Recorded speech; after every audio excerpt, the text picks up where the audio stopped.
இல்லை. இப்போ வீட்டில் வேலைக்காரி சரியாக வேலை செய்யலை, நாளையிலேருந்து நீ வேலைக்கு வராத சொன்னால் போதாது, அந்த வேலையை நாம் செய்யணும். வேலைக்காரியை நிறுத்திவிட்டு நீ வீட்டை பெருக்க மாட்டேன்னு உட்காந்துருந்தா என்ன ஆகுது? அவளை நிறுத்தினா அந்த வேலையை உனக்கு செய்ய சாமர்த்தியம் இருந்தால் வேலைக்காரியை நிறுத்தலாம்.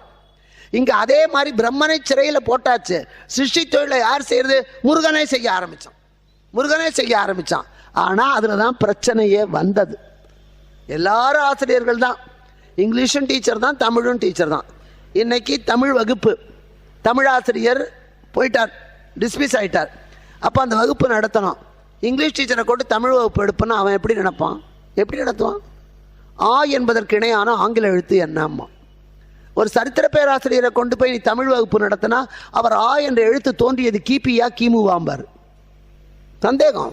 சயின்ஸ் டீச்சரை கொண்டு போய் கொடுத்தா ஆ என்ற எழுத்தை ஒரு குடுவையிலே போடு, ஈ என்ற எழுத்தை ஒரு குடுவையிலே போடு, உஷ்ணப்படுத்து, என்ன வாயு வருதும்மா. அவனுக்கு